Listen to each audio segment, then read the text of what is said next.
अस्सलाम वालेकुम स्कॉलर्स। आप सुन रहे हैं ज़ियाउर रहमान को यूट्यूब चैनल पर। कैसे हैं आप स्कॉलर्स? आज हमारा 17th लेक्चर है। आज का हमारा लेक्चर है क्वालिटेटिव रिसर्च प्रोसेस के कैफियती रिसर्च का तरीकाकार क्या है, वो कौन से 7 मरहले हैं जिनको अबूर करके आप क्वालिटेटिव रिसर्च करते हैं। स्कॉलर्स, अगर हम पिछले लेक्चर्स की बात करें तो इससे प्रीवियस लेक्चर में हमने आपको 60 स्टेक होल्डर्स के हवाले से आगाही दी थी।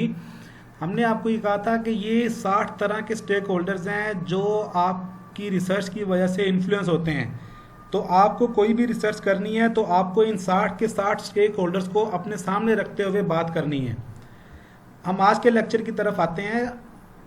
स्कॉलर्स, क्वालिटेटिव रिसर्च में रिसर्चर का जो रोल है वो इनसाइडर का है। रिसर्चर रिसर्च का पार्ट होता है, मेन इंस्ट्रूमेंट है रिसर्च करने का। रिसर्च को रिसर्चर से अलग नहीं किया जा सकता। इसके बरक्स क्वांटिटेटिव रिसर्च में रिसर्चर एक एज ए मेन इंस्ट्रूमेंट नहीं होता।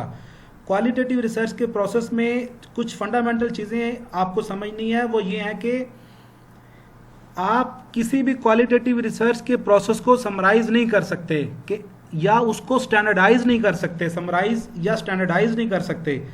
It is possible that each qualitative research is different in criteria from the others. Her qualitative research दूसरी से मुख्तलिफ हो सकती है। जी हाँ, बिल्कुल हो सकती है।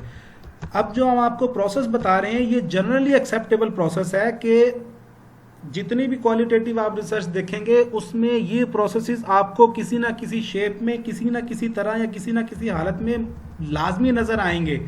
ये उनके मैंडेटरी पार्ट्स हैं। तो जनरली एक्सेप्टेबल प्रोसेसेस 7 हैं।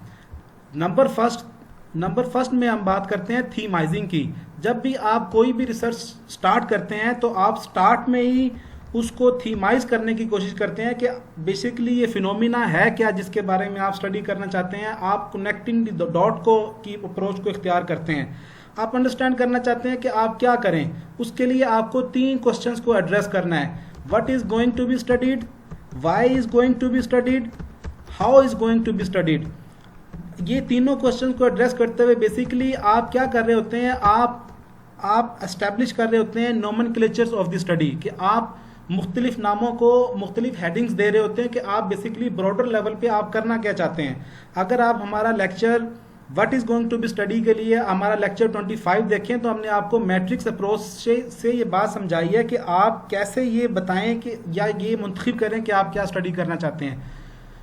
हमारा लेक्चर 3, 8, 9 और लेक्चर नंबर 4 को भी अगर आप देखें तो आपको पता चल जाएगा कि आप ये क्वालिटेटिव स्टडी जो कर रहे हैं ये क्यों कर रहे हैं, क्वालिटेटिव स्टडी बेसिकली होती क्या है। उसके बाद है how is going to be study. इसके लिए हमने आपको लेक्चर 25 में एक पिचिंग टेम्पल अप्रोच समझाई है। उसको आप देखें तो आपको मेथोडोलॉजिकली क्वालिटेटिव रिसर्च की समझ आएगी।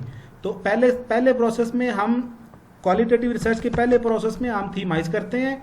दूसरे प्रोसेस में हम डिज़ाइन करते हैं। डिज़ाइन में हम ज़रा नोमेनक्लेचर से आगे चले जाते हैं। तो हम इसमें प्लानिंग करते हैं कि हमारा मेथोडोलॉजिकल प्रोसीजर क्या होगा, शेड्यूलिंग टाइम क्या होगा, establish how different steps will intercorrelate. Example की अगर हम बात करें, if you choose an technique is interview. अगर आप इंटरव्यू की टेक्निक को इस्तेमाल कर रहे हैं तो which kind of interviews, personal है, कलेक्टिव है, एक्सपर्ट्स का इंटरव्यू होगा, इंडिविजुअल होगा या फोकस ग्रुप डिस्कशन होगी, हाउ मैनी इंटरव्यूज़, पॉपुलेशन क्या होगी और इंटरव्यू क्वेश्चंस क्या होंगे। ये सारे क्वेश्चंस आपको डिज़ाइनिंग की स्टेज पे एड्रेस करने हैं। डिज़ाइनिंग के लिए हम आपको रिक्वेस्ट करेंगे आप हमारा लेक्चर 13 सुने, जिसमें हमने आपको 2-3 तरीक़ों से रिसर्च डिज़ाइन के हवाले से बात की है। तो स्कॉलर्स, हमारे चैनल को आप प्लीज़ सब्सक्राइब कर लें और अगर आपके कुछ कमेंट्स हों तो प्लीज़ हमें आप कमेंट्स में लाजमी बताएं। उसके बाद अगर हम थर्ड स्टेज की बात करें तो इंटरव्यूइंग है। आप इंटरव्यू करते हैं क्वालिटेटिव रिसर्च में। उसके लिए knowing what sort of interviews required, ये आपको जानना ज़रूरी है। क्या वो स्ट्रक्चर इंटरव्यू होगा या अनस्ट्रक्चर्ड होगा, क्या वो ओपन एंडेड होगा या क्लोज एंडेड होगा, क्या वो प्राइवेसी होगी उसमें या रिकॉर्डेड होगा।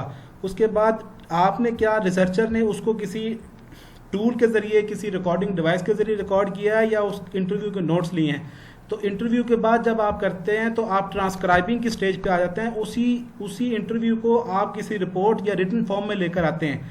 तो फिफ्थ स्टेज पे आप एनालाइज करते हैं। इस एनालाइजिंग के दो बेसिकली स्टेजेस हैं।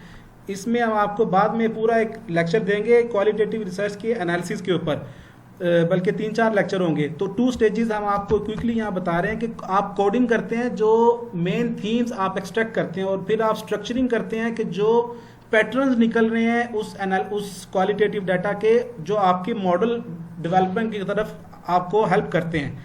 तो कोडिंग और स्ट्रक्चरिंग करते हैं आप एनालिसिस में, और उसके बाद फिर आप वेरीफाइंग करते हैं कि जिस तरह से लोगों ने बयान किया आपने वो सही अंडरस्टैंड करके सही लिखा है। तो जिससे भी आपने इंटरव्यू किया उससे आप ले जाकर अपने एनालिसिस को वेरीफाई करवाते हैं कि जी आप देख लें मुझसे गलती तो नहीं हो गई।